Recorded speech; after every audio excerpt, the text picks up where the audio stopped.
Bueno, muy buenas noches, buenos días a todos ustedes. Muchas gracias por su atención. Vamos a estar en este momento dando comienzo a la sesión número 7 del curso de evangelismo personal. Esta es la sesión asincrónica, sesión número 7. Y vamos a informarles de que el título de la sesión de hoy es cómo iniciar la conversación. Repito, cómo iniciar la conversación. Esta clase de hoy es un enfoque práctico a la evangelización en la vida real. Es lo que estaremos haciendo. Repito, un enfoque práctico a la evangelización en la vida real. Ese es el propósito de la clase. Vamos a estar compartiendo pantalla en breves momentos. Compartimos pantalla y comenzamos explicando entonces que como introducción explicamos que de lo que vamos a hablar es de cómo llevar la conversación al punto donde el evangelio se puede explicar. Es todo un arte poder dirigir una conversación con una persona a ese punto. Puede ser muy difícil si uno no tiene la práctica. También vamos a estar dando consejos prácticos en relación con la forma de iniciar la conversación con las personas que el Señor ha colocado a nuestro alrededor. Y luego cómo dirigir esas relaciones con esas personas hacia oportunidades evangelísticas. En esencia, lo que vamos a estar diciendo es que llevar el evangelio a las personas incrédulas, a las personas no convertidas, debería ser una parte consecuente de nuestra vida cristiana. Debería ser lo que de forma natural, lógica, estaríamos haciendo por ser creyentes, seguidores de Jesús. Y si no es así, entonces estamos descuidando la simple razón por la que Dios nos ha dejado en la tierra. Es decir, todo hijo de Dios debería tener en su mente que el propósito para el cual sigue presente en el cuerpo, como dice el apóstol Pablo, es porque algún propósito evangelístico tiene el Señor en mente para nosotros. Esa debe ser la mentalidad. Explicamos que el llamado a vivir evangelísticamente es todo un llamado, es decir, no es algo que se hace como una actividad en un lugar aparte, en un tiempo determinado, es decir, es todo un estilo de vida. Y no es como tal vez estamos creyendo que se trata de algo que hace una persona que tiene el don de la evangelización. El llamado a evangelizar es para todos. No se necesita tener un don para ello, ni tampoco compartamentalizarlo en un momento, en un espacio. Se trata de que nosotros lleguemos a todas las personas que no conocen las cosas de Dios, que no conocen, que no están perseverando en el conocimiento del Señor.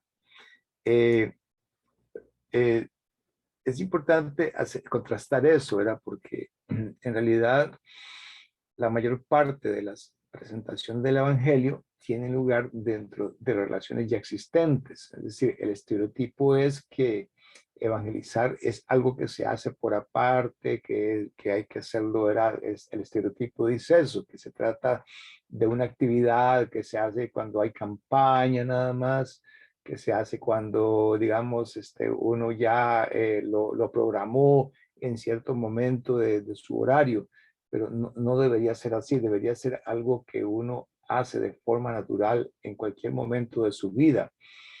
Y llegándole a personas con las cuales ya tenemos una relación, porque esa sería la manera de cumplir con la gran comisión de Cristo, que está en Mateo 28, versículos 19 al 20. Por lo tanto, deberíamos estar siempre preparados a presentar el Evangelio a los que nos rodean, sean familiares, compañeros o amigos. Muy bien, entonces es importante que que entendamos este contraste, ¿verdad? Evangelizar no es algo que se hace de forma separada del estilo de vida, debe ser parte del estilo de vida. Eh, Pablo dijo claramente en 2 Corintios 5:20 que nosotros somos embajadores de Cristo. Eso lo hemos leído varias veces y es una metáfora muy buena de lo que significa ser una persona, un obrero en las cosas de Dios, un evangelista, un obrero evangelista.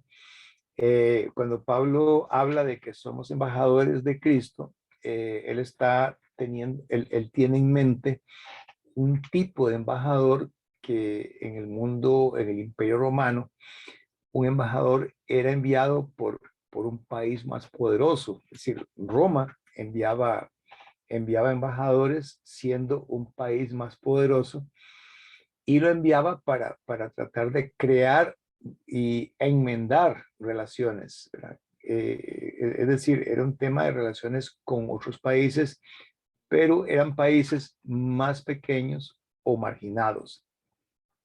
Ahora, si ese embajador a la hora de llegar se le resistía o se le maltrataba, entonces es muy probable que el país, el imperio, en este caso Roma, que envió a ese embajador, podía venir después a propinarle un rápido castigo a esa pequeña nación. Eso fue lo que quiso decir el apóstol Pablo cuando escribe en 2 Corintios 5:20 a los obreros del evangelio como embajadores.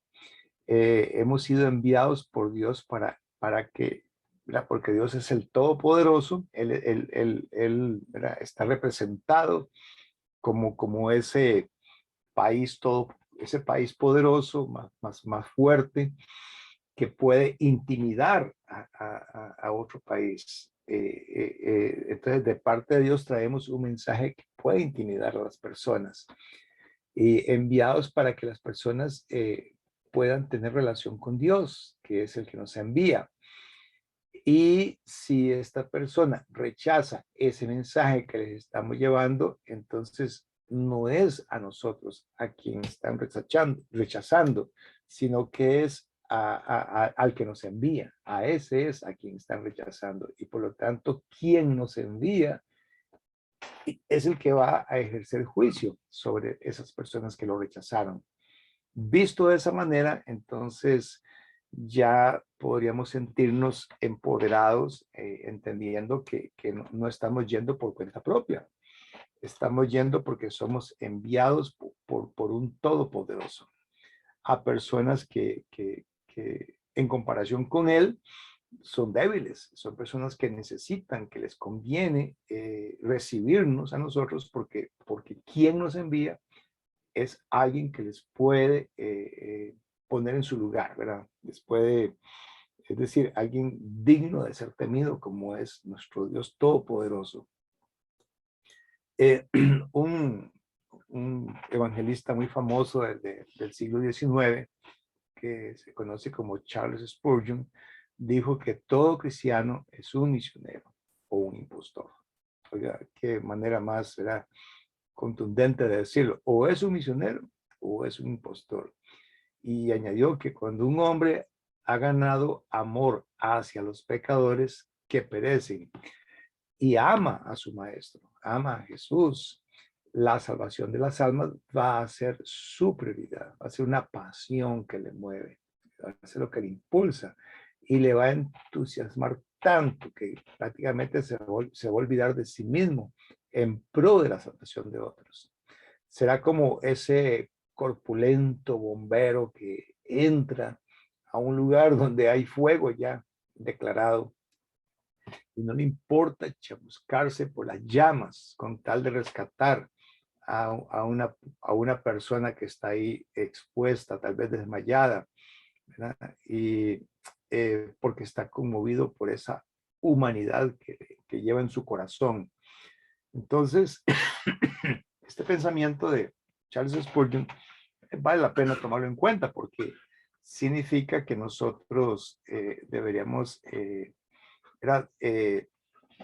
asumir el rol o la motivación que tiene un bombero, ¿verdad? O sea, a él lo motiva el deseo de salvar a las personas que pueden estar siendo víctimas de un incendio, y para que no sea víctima fatal, ¿verdad? Entonces poder salvarla a tiempo. Eso es lo que está Spurgeon tratando de hacernos ver. Bueno, pues vamos a avanzar ahora a ver lo que se conoce como las prioridades, porque vivir una vida evangelística no es algo que nos sale de forma natural. El mensaje, y esto pasa porque el mensaje del Evangelio, como dice 1 Corintios capítulo 1, versículo 18, en realidad es locura para los que se pierden. El mensaje del Evangelio es locura para los que se pierden. Pero para los que se salvan es poder de Dios, como ya lo hemos leído en ese pasaje. Ahora, tomemos en cuenta que todo mundo dice amar a Dios. Todo mundo, ¿verdad? Pero en realidad sabrán de qué Dios están hablando. Por eso es que puede haber un gran desconcierto, porque el concepto que ellos tienen de Dios puede ser completamente extraño al concepto de Dios que nos presentan las escrituras, ¿verdad? Esto hay que repetirlo, ¿verdad? Cuando evangelizamos, nosotros debemos tomar en cuenta que ya la gente tiene un concepto de Dios, y ese concepto de Dios muy probablemente es un concepto estereotipado, ¿verdad? Es un concepto de Dios que ya lo tienen rígido, formado, pero que no necesariamente coincide con el concepto de Dios que presenta la escritura. Cuando uno se puede tomar nota de la naturaleza divina, de cómo es Dios verdaderamente, según lo presentan las escrituras, uno se lleva menuda sorpresa. Y eso es lo que era el reto que tenemos, es ese, es tratar de ayudarles a las personas a romper el estereotipo por medio de conocer el Dios de Abraham, el Dios de Isaac, el Dios de Jacob, pongámoslo así también, el Dios de Moisés, el Dios de David, el Dios de los profetas, el Dios de Jesús, el que él conoció. Por eso, por esa razón, es necesario que entonces nosotros estemos cultivando estas tres prioridades que están aquí, ¿verdad? Las mencionamos, ¿verdad? Estas tres prioridades. La primera es la prioridad de la santidad personal. Y la segunda es la prioridad de la oración incesante. Y por último, la prioridad de hacer memoria del Evangelio. Vamos a tratar de ir un poco rápido sobre estas prioridades, ¿verdad? Porque es importante que las abordemos. En cuanto a la primera, pues estamos diciendo que la santidad personal es una prioridad porque nuestro estilo de vida debe respaldar el mensaje que estamos predicando, ¿verdad? Porque la mente de un creyente ha pasado en buena teoría de estar esclavizada al pecado, y ha transitado de ese estado de esclavitud del pecado a estar sometida a Cristo. Pero a pesar de eso, debemos, como dice Romanos 12:2, continuar renovando nuestra mente, ¿verdad? Y entonces, un obrero del Evangelio es una persona que pone en práctica Romanos capítulo 12, versículo 2, donde dice: no adopten las costumbres de este mundo, sino transfórmense por medio de la renovación de su mente, para que comprueben cuál es la voluntad de Dios, lo que es bueno, agradable y perfecto. Esa renovación continua de los pensamientos, de la mente, es algo que el obrero evangelista pone en práctica, porque la mente es donde está, ¿verdad? La esencia de lo que pensamos, de lo que creemos, de lo que vivimos. las creencias nuestras deben ser resultado de una transformación por medio de una renovación de la mente. Y como dice en Lucas 6:45, era que el hombre bueno saca lo bueno del buen tesoro de su corazón. El hombre malo saca lo malo del mal tesoro de su corazón, porque de la abundancia del corazón habla la boca. Por lo tanto, en la puesta en práctica de esta prioridad, nosotros necesitamos auxiliarnos, enfocándonos, como dice Filipenses 4:8, enfocándonos en todo lo que es verdadero, en todo lo honesto, en todo lo justo, en todo lo puro, en todo lo amable, en todo lo que es digno de alabanza, si hay en ello alguna virtud, si hay algo que admirar, en esto pensar, dice el pasaje. Entonces, si estamos haciendo eso, el Espíritu Santo va a obrar en nosotros por medio de la palabra implantada en nuestras conciencias. Y el resultado va a ser que nosotros tengamos influencia en un mundo incrédulo. Es decir, lo que estamos diciendo es que nuestro estilo de vida va a dar respaldo al mensaje que prediquemos. Si aprendemos a poner en práctica esta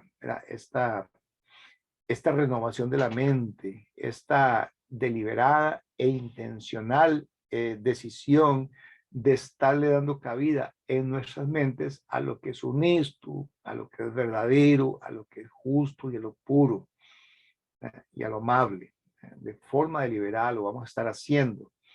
Porque como dice Tito, capítulo 2, versículo 10, se espera de nosotros que somos creyentes, que nuestras vidas engalanen, adornen la doctrina de Dios, nuestro Salvador. Tito 2:10 dice eso. También podemos ver cómo el apóstol Pedro establece una clara relación entre nuestra vida y nuestro llamado a evangelizar. Cuando leemos en Primera de Pedro capítulo 3, repito la cita, Primera de Pedro 3, versículos 15 y 16, dice, al contrario, honren en su corazón a Cristo como Señor y manténganse siempre listos para defenderse con mansedumbre y respeto ante aquellos que les pidan explicarles la esperanza que hay en ustedes. Tengan una buena conciencia para que sean avergonzados aquellos que murmuran y dicen que ustedes son malhechores y los calumnian por su buena conducta en Cristo. Y como podemos ver, estos versículos hacen énfasis en la pureza que debería caracterizar la vida de todo creyente. Ese es el énfasis que está haciendo.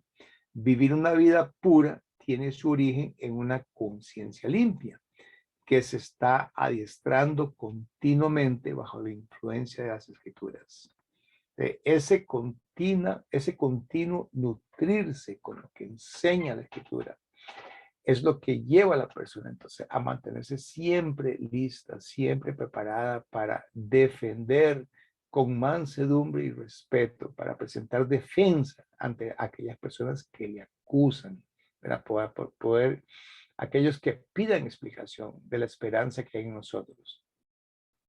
Pero esto se hace, como dice el pasaje, teniendo una buena conciencia, para no ser avergonzados. Entonces, como creyentes, se espera de nosotros que seamos hacedores de la palabra, no tan solamente oidores. En otras palabras, no basta con saber los hechos del evangelio, también es necesario incorporar en nosotros la humildad de Cristo. Siguiendo con la prioridad de la santidad personal, podemos entonces decirlo así de forma bastante, digamos, disyuntiva, ¿verdad? O, por un lado, o se nos identifica por las obras de la carne, o se nos identifica por el fruto del Espíritu.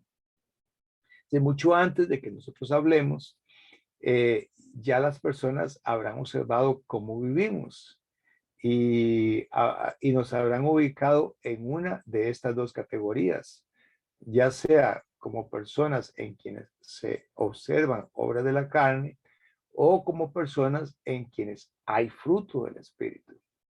Y ya sabemos, era la lista de las obras de la carne, que según Gálatas 5, 19 al 20, son adulterio, fornicación, inmundicia, lascivia, idolatría, hechicerías, enemistades, pleitos, celos, iras, contiendas, disensiones, herejías, envidias, homicidios, borracheras, orgías y cosas semejantes a estas. En esta lista hay algunas cosas muy feas, pero imagínese usted que hay enemistades, por ejemplo, que no es algo tan horrible, pero que si está en nosotros es una obra de la carne.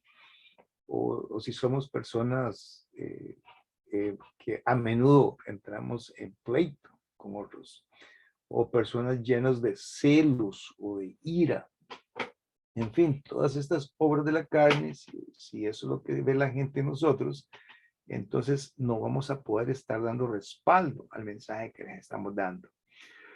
Y luego está el fruto del Espíritu, ¿verdad? Que el fruto del Espíritu es amor, gozo, paz, paciencia, benignidad, bondad, fe, mansedumbre y dominio propio o templanza. Muy bien, entonces, ¿qué se espera de nosotros? Que vivamos como sal de la tierra, como luz del mundo, ¿verdad? En un mundo oscuro y decadente, como dice Mateo 5, 13 y 16, porque el mundo está en tinieblas. Se espera de nosotros que seamos luz de ese mundo. Entonces, un obrero evangelista no le va a quitar mérito al mensaje con obras de la carne, sino que más bien va a mostrar a Cristo al mundo, que observa cómo Él obra mediante nosotros. Ya como lo dijo Jesús, repitiendo Lucas 6:45, que el hombre bueno del buen tesoro de su corazón, sácalo lo bueno, y el hombre malo del mal tesoro de su corazón saca lo malo, porque esto es lapidario, porque de la abundancia del corazón habla la boca. Muy bien, la prioridad de la santidad personal, ya verán, ya lo vimos, comienza con llevar una vida transformada en la manera como pensamos, determina la manera como hablamos y actuamos, ¿verdad? Como dice Proverbios 23:7. Esto ya lo vimos. Ahora vamos a pasar a la prioridad que tiene que ver con la oración incesante, ¿verdad? Porque vivir una vida evangelística, dijimos, no viene de una forma natural. La prioridad de la oración incesante. Porque la obra evangelística avanza mediante la oración. Avanza mediante la oración. La obra del evangelio, para llevarla a cabo, es necesario sustentarla en oración. Como cuando Pablo le pide a los tesalonicenses en primera de Tesalonicenses 5:17, nos dice orad sin cesar, ¿verdad? Porque es un componente. Esa vida de oración era un componente de ella, es interceder por los que todavía no han recibido a Cristo como Señor y Salvador. La obra evangelística ruega a Dios que Él sea glorificado al llevarle su palabra a los incrédulos. Y esto es lo que vemos en la vida de Pablo cuando le dice a los romanos, capítulo 10, versículo 1, que dice, ciertamente el anhelo de mi corazón y mi oración a Dios por Israel es para salvación. Sí, ese fervor de oración del apóstol Pablo por Israel. Estamos viendo la prioridad de la oración incesante. Bueno, esto consecuente con la manera que Pablo le pidió a los colosenses que oraran para que Dios al mismo tiempo, pero por ellos, para que el Señor les abriera puerta para la palabra. Colosenses 4:3, a fin de dar a conocer el misterio de Cristo. Es decir, la oración evangelística lo que hace es pedirle a Dios que provea oportunidades para presentar el evangelio y le pide a Dios valor y audacia a fin de que Él sea glorificado, de que Él sea honrado. Pablo le pidió a la iglesia en Éfeso orar a fin de que al abrir su boca le fuera dada palabra para dar a conocer con denuedo el misterio del evangelio, del cual él es embajador en cadenas. Vemos aquí nuevamente la metáfora del embajador, y que con denuedo hable de él como debe hablar. Muy bien, vamos a pasar ahora a la prioridad de recordar el evangelio, ¿no? Porque un obrero evangelista solo puede compartir lo que conoce. Por lo tanto, es importante que las personas que van a hacer evangelismo conozcan bien el evangelio. Esa prioridad es muy importante, ¿verdad? Porque la evangelización comienza con los hechos y versículos que hemos aprendido de memoria. Entonces, esa prioridad de recordar el evangelio tiene que ver con que nosotros tengamos ya aprendido, ¿verdad? De memoria los pasajes y los versículos, los textos, ¿verdad? Tomarnos el tiempo para aprender de memoria y regularmente estar revisando el mensaje del evangelio, porque eso no solamente nos ayuda en nuestra propia santificación, sino que también hará crecer continuamente la capacidad para ser claros y comprensibles en la evangelización, porque la salvación es enteramente obra de Dios. Por eso debemos estudiar la palabra para ser obreros que no se avergüenzan de ella, como dice 2 Timoteo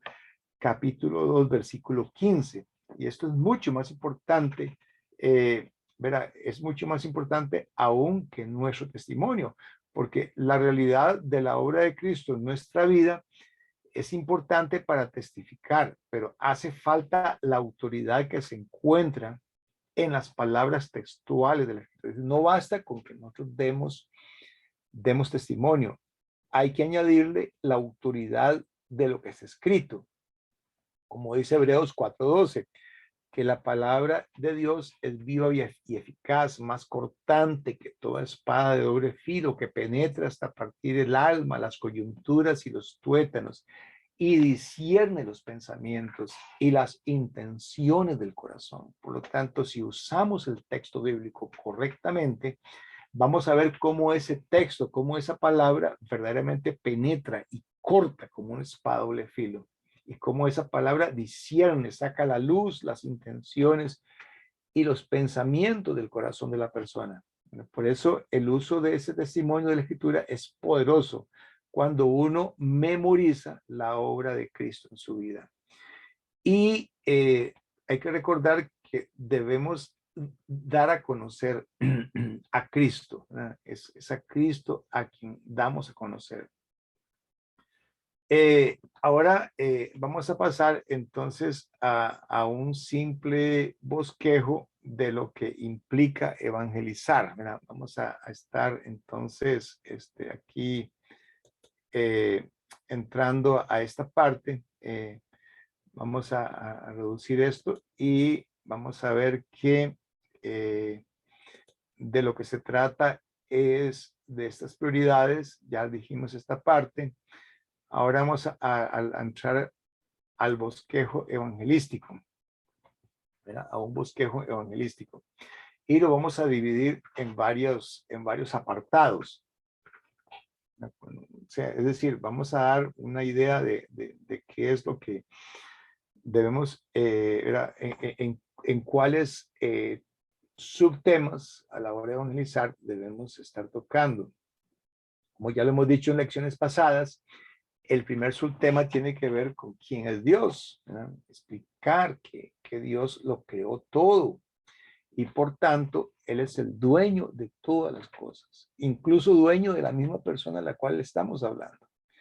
Como dice Génesis capítulo 1, versículo 1, ¿verdad? Que dice que Él creó los cielos y la tierra. Y luego dice en Génesis capítulo 1, versículo 26, que Él hizo el hombre a imagen y semejanza suya, imagen y semejanza de Él.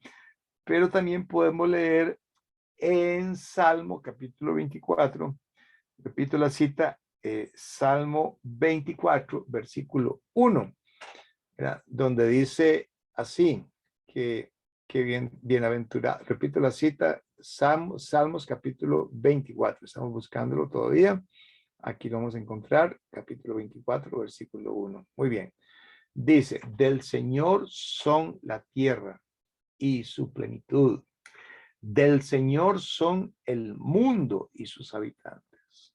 Esta palabra es poderosa porque le ayuda a la persona a quien estamos evangelizando a meditar sobre el hecho de que el propietario, o sea, el dueño de los habitantes de toda la tierra es el Señor, es Jehová Dios.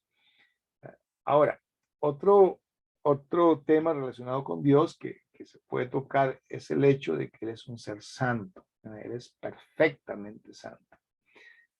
Como dice Mateo 5, 48, ¿verdad? Que Él es perfecto. Por lo tanto, se espera de nosotros que seamos perfectos como Él es perfecto. Y Dios requiere también que la persona obedezca de forma perfecta su ley. Como dice Santiago 2:10, que con solo fallar un punto de la ley, entonces ya se falló en todos. Entonces, esa expectativa que tiene Dios de obediencia a su ley no es posible para una persona en quien no está el Espíritu, que no se ha convertido todavía. Esa exigencia que hace Dios de santidad perfecta le ayuda a la persona a entender entonces la naturaleza divina y a la vez le hace ver su propia condición de ser pecador. Muy bien, entonces, primer punto tiene que ver con quién es Dios. El segundo apartado tiene que ver con quiénes somos nosotros. ¿Qué somos nosotros? Bueno, hemos sido personas que hemos pecado, ¿verdad? Se ha quebrantado la ley de Dios. Como dice Romanos 3:10, no hay justo ni aun uno. Todos se apartaron. Como dice Romanos 3:23, dice que no hay diferencia por cuanto todos pecaron y están destituidos de la gloria de Dios. Y como dice Romanos 6:23, que la paga del pecado es la muerte, o sea, el castigo eterno. Y que una persona no se puede salvar por sus buenas obras. Entonces, primero, ¿quién es Dios? Segundo, ¿quién es usted? ¿Quién soy yo?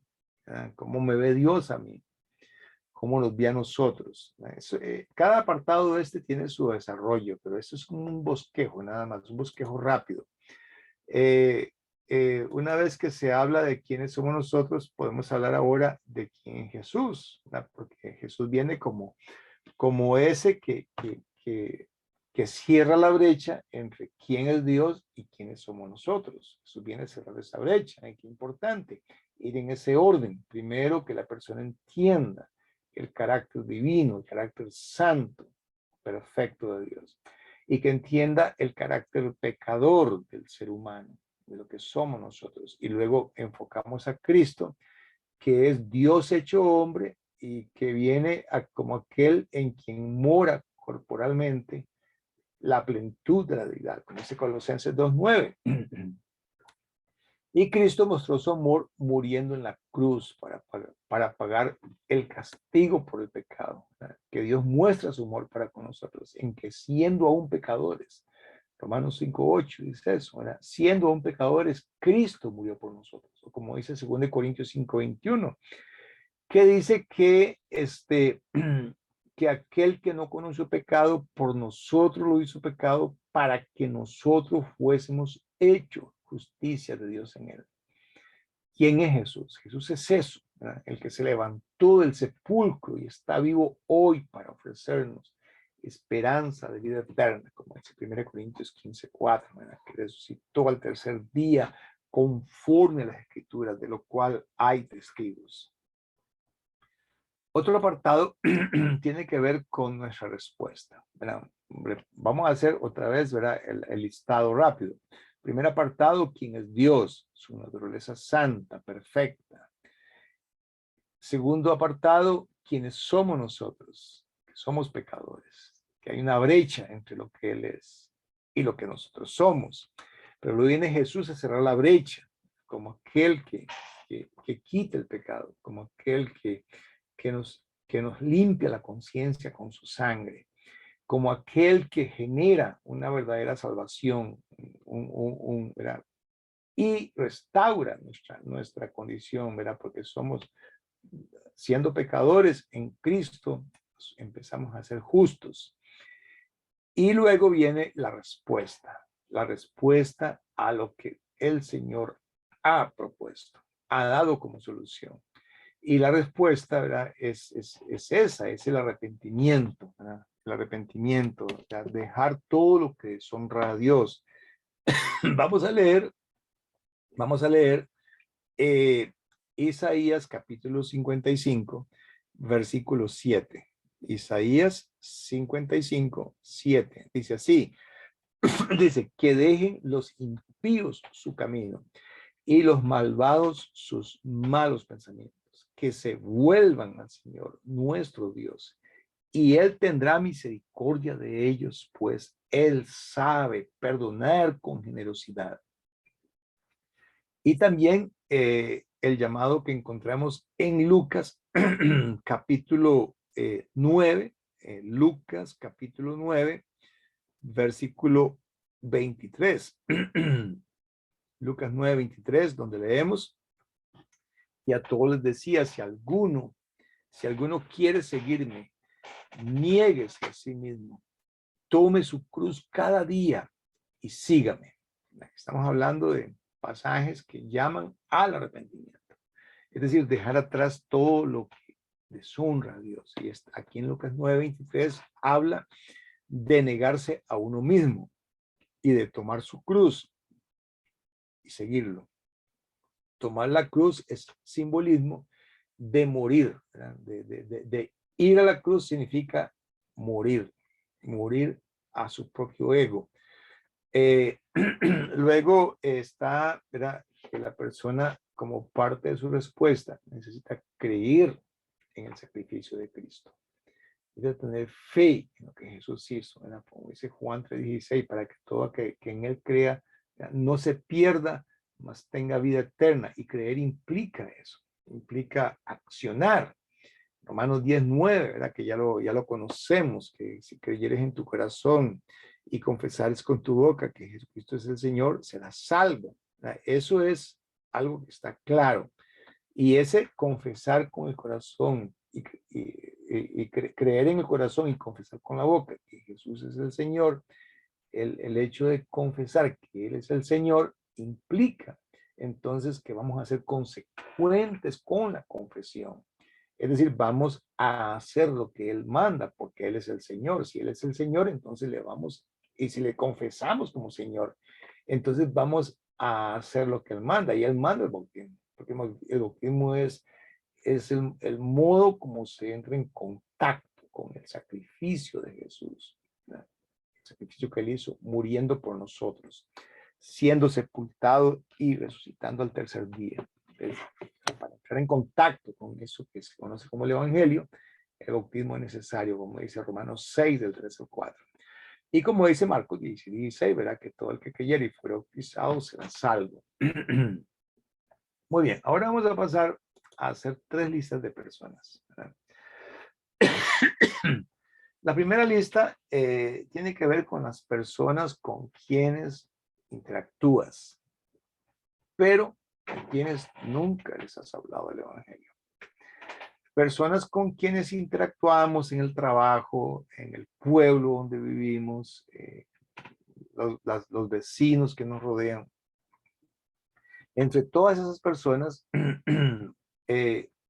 muchas de ellas son personas que con quienes nunca hemos hablado del Evangelio, ¿no? Entonces, repito, ¿verdad? Vecinos, familiares, compañeros de trabajo, amigos con los que nos reunimos de forma regular, ¿verdad? Y personas que vemos regularmente, como la persona a quienes le llevamos, ¿verdad? Trabajo, reparación de zapatos, reparación de cosas, o ¿verdad?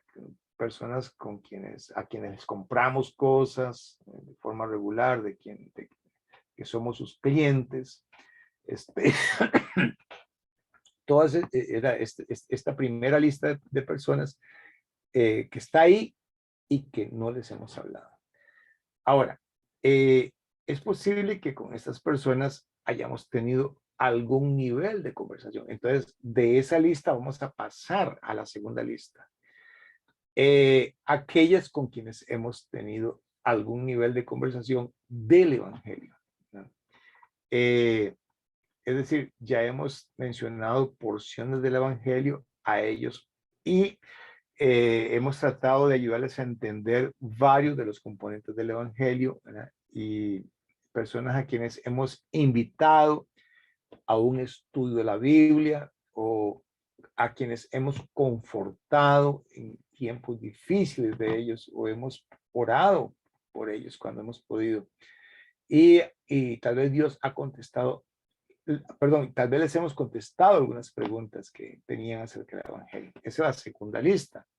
Ahora, viene la tercera lista. La tercera lista la componen personas, ¿verdad?, que traemos de ahí, y son personas con quienes hemos tenido conversaciones extendidas acerca del Evangelio, ¿verdad? Han oído la presentación completa del Evangelio, quizás varias veces, y les hemos respondido preguntas, y les hemos planteado que se arrepientan y crean en Cristo, ¿verdad? Ahora, vamos a comentar algo sobre cada una de las listas, y es que completar la primera lista es más fácil que completar la segunda. Y tal vez la tercera es muy difícil, tal vez ahí sean muy poquitas las que hay, ¿verdad?, de las personas con quienes hemos tenido conversaciones extendidas del Evangelio. Estamos hablando de tres niveles de personas. El primer nivel es aquellas con quienes nunca hemos tenido conversación, a pesar de que las tenemos alrededor nuestro. En la segunda lista están personas que algún nivel, alguna pregunta les hemos contestado, algo les hemos mencionado. Y luego el tercer nivel de todas esas gentes que conocemos son personas con quienes hemos tenido conversaciones extendidas del Evangelio. Les hemos dado estudios completos. La meta, entonces, es que sigamos adelante, promoviendo la comprensión de que cada una de estas personas tengan una comprensión completa del Evangelio, y al mismo tiempo edificar cuidadosamente el conocimiento que tienen del mensaje salvador de Cristo. Al ver a los que conocemos en esa lista, nos vamos a enfocar más intensamente en la obra evangelizadora. Puede ser que la lista que más fácilmente vamos a llenar es la primera, y puede ser que en la segunda tengamos apenas 2 o 3. Entonces, una vez que visualizamos que en la tercera lista tal vez no hay nadie, y hay muchísimas en la primera, ¿cómo hacemos para pasarlas a la segunda y pasarlas a la tercera? Entonces evangelizar, en vez de hacer algo fortuito, algo que hacemos al azar, va a ser algo que vamos a hacer de forma deliberada y de forma sistemática. O sea, en vez de un pensamiento remoto, es decir, en vez de que eso sea una ocurrencia de último minuto, va a ser un tema de interés en cada encuentro que tengamos con esas personas. Y todo esto ayuda a orientar la manera de pensar hacia una mayor persistencia y precisión en el ministerio del Evangelio hacia los que conocemos y amamos.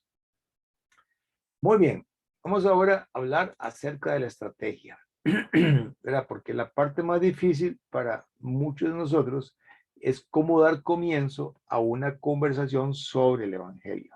El reto es cómo enfocar la conversación en los asuntos espirituales, es decir, cómo pasar de los asuntos comunes de la vida a la verdad eterna de las Escrituras. Hay muchas preguntas que se pueden hacer a partir de diversos temas. ¿Verdad? Eh, estamos hablando de que las personas, los temas que más les afectan son temas como el trabajo, la familia, los deportes, la política, lo que está en las noticias, actividades de la vida diaria, pueden ser el punto de partida para tener conversaciones sobre el Evangelio. Pensemos en comentarios que podríamos hacer y que podrían estimular a los amigos a pensar en asuntos espirituales. Estamos hablando de una destreza adquirida. No es un don que solo algunos cristianos tienen, ¿verdad? El único requisito es amar a la gente y tener el deseo de glorificar a Dios por medio de ser obedientes al mandamiento de evangelizar al mundo. Por lo tanto, para dar comienzo a una conversación del Evangelio, orientada al Evangelio, vamos a estar entonces eh, eh, dándole atención, ¿verdad? A cómo comenzarla y luego plantear una pregunta o declaración exploratoria y después podemos pedir permiso para formular una pregunta directa. Muy bien. Comenzar con una conversación común. ¿Verdad? ¿Cómo mostramos interés en la vida de la persona? Bueno, tomemos nota que una relación da comienzo por medio de conocer a la otra persona. Y para ello es esencial mostrar interés en su vida. Mostrar interés en su vida. ¿Verdad? Eso es toda un arte, ¿verdad? Es toda una capacidad, ¿verdad? Porque la mayoría de los seres humanos queremos que ellos tomen interés en nosotros. Así somos, es la tendencia nuestra. Queremos que nos oigan, queremos contarles cosas, lo que nos está pasando. Por lo tanto, es un poco de sacrificio el que uno hace. Uno sacrifica esa tendencia humana, ese deseo de que se le escuche.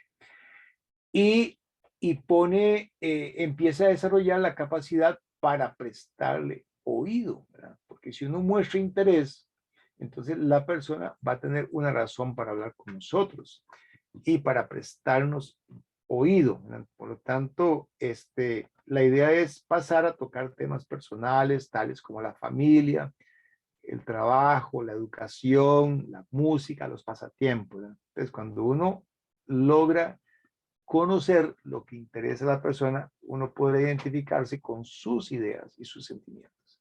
Por eso hay que comenzar por aprenderse el nombre de la persona que Dios ha puesto alrededor nuestro. Presentarnos a nosotros mismos nos permite conocer el nombre de la persona y luego usar el nombre de la persona. Comunica autenticidad e interés sincero. Y es posible aprenderse el nombre de los vecinos o de las personas que vemos regularmente. Es curioso que muchos cristianos desean ser obreros del evangelio, pero no se saben el nombre de sus vecinos. Y se espera de los vecinos que ellos sean los que no se sepan el nombre de nosotros o el nombre de otros vecinos. Pero de nosotros se espera que sí lo sepamos, si vamos a estar siendo evangelísticos. Porque saberse el nombre de los vecinos es una señal de que uno ve su vecindario como un campo misionero. Es un paso en la dirección correcta.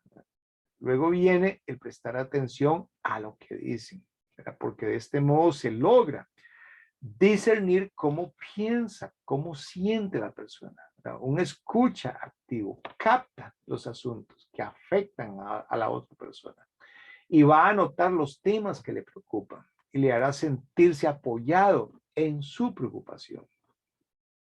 Ser buen escucha incluye también el lenguaje corporal, incluye el mantener contacto visual mantener contacto visual es muy importante.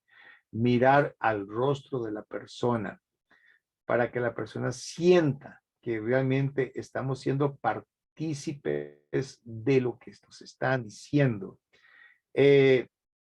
Luego también el tener paciencia, el dedicarle tiempo a escuchar y no distraerse y prestar total atención.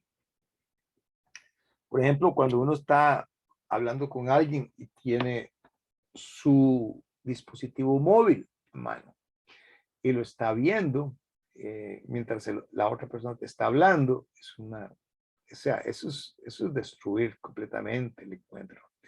Incluso si uno lo pone así como era y lo está viendo de reojo, lo pone sobre la mesa, lo ve de reojo, aún así es obvio que uno se está distrayendo, ¿no? Entonces, para hacer un buen escucha, hay que hacer preguntas. ¿Dónde trabajan las personas? ¿A cuál escuela fueron? ¿Qué hacen los fines de semana? Lo que sea que permita conocerlos, ¿verdad? Porque si uno ama al prójimo, uno va a hacer esas preguntas. Y hacer preguntas es una excelente manera de mostrar interés en el bienestar de ellos. Y recordemos que el cultivo de una relación con las personas que el Señor ha puesto alrededor nuestro nos va a permitir hacer preguntas que fácilmente lleve a conversaciones más profundas. La idea es hacer que expresen pensamientos y así crear la ocasión para compartir sentimientos e ideas personales, ¿verdad? Porque a la mayoría de las personas les gusta hablar de sí mismas. La idea es cultivar una mentalidad que procura comprender a los demás, de modo que se pueda compartir alguna porción del evangelio. No nos precipitemos a dar nuestra propia opinión. Tomémonos el tiempo para cultivar una relación de confianza. Luego viene el plantear una pregunta o declaración exploratoria. Ya aquí, ¿verdad? Ya vamos a pasar, vamos a tratar de entrar en el tema evangelístico. Preguntas como, por ejemplo, ¿por qué está mal robar? ¿O de dónde viene esa ley moral?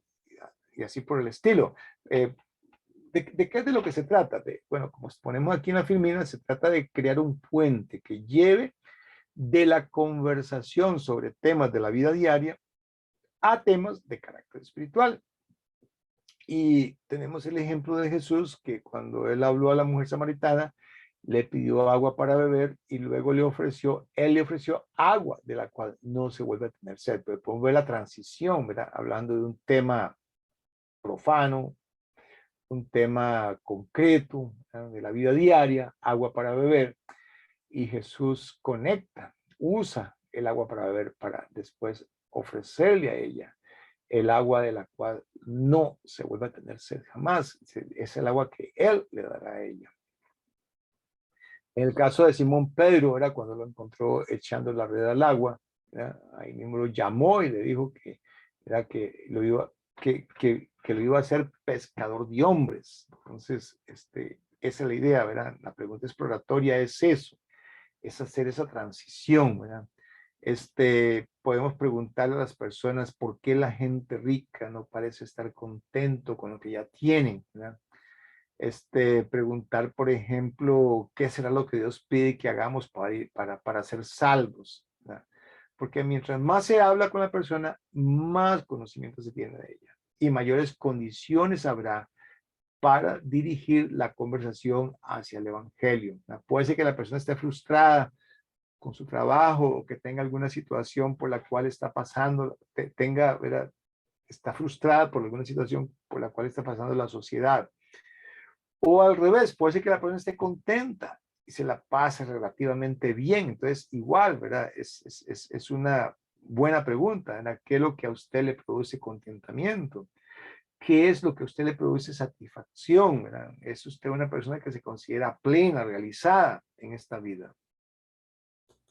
Vamos avanzando ahora entonces a la pregunta que tiene que ver con, ¿verdad? Ya la pregunta directa, ¿verdad? Pedirle permiso primero para hacer esa pregunta sobre temas espirituales más profundos, más personales, ¿verdad? Un ejemplo, una pregunta sobre tema espiritual que puede ser un poco fea, pero se puede hacer, ¿verdad? Que si usted muriera hoy, ¿dónde cree que pasaría la eternidad? Otra pregunta es, ¿en qué basa usted su esperanza de que va para el cielo? ¿Verdad? ¿O cree usted en el cielo? ¿Es el cielo para usted una realidad? ¿Es un lugar al cual van las personas después que mueren? Eh, y luego estas preguntas, una vez que obtenemos respuesta, entonces vamos a estar nosotros contrastando con lo que dice la escritura, ¿verdad? Porque entonces, ya una vez que ya más tenemos una comprensión clara de qué es lo que está pasando por la cabeza de esta persona, ¿verdad? Entonces ya ahí tendremos, estará en nuestras cabezas los pasajes que podemos usar para ayudarle a hacer un contraste. Bueno, esto es lo que usted piensa. Eso es lo que piensa la mayoría de la gente, pero esto es lo que dice la escritura. Porque todo el mundo tiene interés y puede que se encuentre con una cierta cantidad, ¿verdad? Algunas personas van a presentar más resistencia, ¿verdad? Ahora, cuando un incrédulo rechaza el mensaje, debemos canalizar nuestros esfuerzos hacia otras personas, como dice nuestro Señor en Mateo 10:14, dice, y si alguno no recibiere ni oyere vuestras palabras, dice, salid de aquella casa, oh ciudad, y sacudid el polvo de vuestros pies. Entonces, vamos a enfocar nuestra atención en las personas que el Señor está preparando para recibir el Evangelio. Y vamos a evitar entrar en discusiones estériles. Y es importante dejar la puerta abierta, mostrando un ejemplo de amor y de humildad para confrontar un corazón duro. El arma ofensiva es el Evangelio, no el obrero. Nosotros no somos el arma es la palabra escrita que ya conocemos.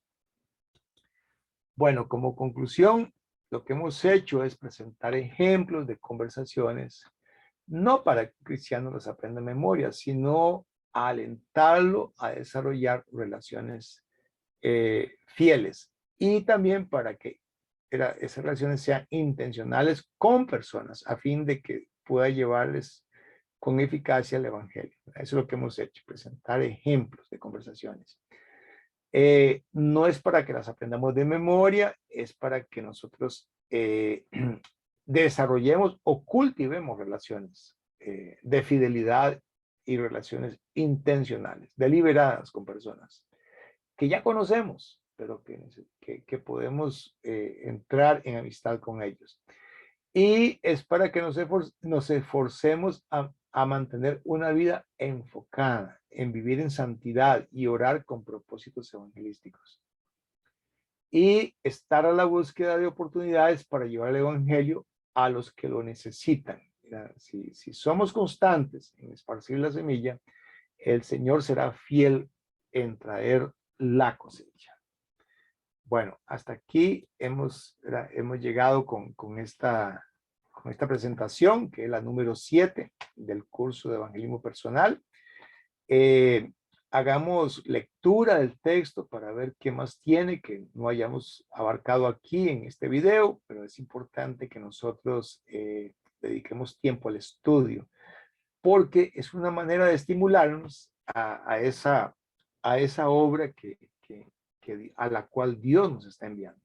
Así que terminemos con palabras de oración. Oremos. Bendito Dios, te damos la gloria y te damos la honra a ti, Señor, porque tú, Padre, de tu gracia nos has dado salvación, nos has dado perdón de pecados. En Cristo nos has escogido en Él para ser santos y sin mancha. Te damos la gloria por eso, Señor, porque esa obra que tú llevaste a cabo verdaderamente produce resultados en nosotros. Enséñanos, Señor, a ver cómo tú puedes influir. El Espíritu Santo en nosotros puede influir para que nosotros nos convirtamos en verdaderos adoradores, en personas que están en una franca andanza contigo y un cultivo de comunión contigo auténtica, verdadera, donde tu presencia imprime, desarrolla asombro y maravillamiento por tu grandeza, y que tu grandeza y tu gloria verdaderamente despierta en nosotros esa conversión, ¿verdad? Que nos vuelva a nosotros personas que para quienes la fuente de satisfacción, la fuente de plenitud eres tú, Señor. Es tu presencia en nosotros lo que nos hace, lo que nos da gozo, lo que nos da paz. Gracias, Dios, por habernos dado esta clase, y hemos orado en el nombre de Cristo Jesús. Amén. Bueno, a todos los participantes en el curso de evangelismo personal, les decimos que esta es una sesión más, es la número 7. Falta la número 8 para terminar el curso. Es importante aclarar que esto es una adaptación de un material, de un libro que ya hemos mencionado su autor, que es John MacArthur, bueno, el editor, ¿verdad? Porque en realidad son varios autores, y es del grupo Nelson. Y el PowerPoint de esta presentación lo elaboró el hermano Juan Carlos García Valle. Así que muchas gracias, hermano Juan Carlos, por habernos ayudado con esto, y a todos ustedes por haber puesto atención. Que Dios los bendiga.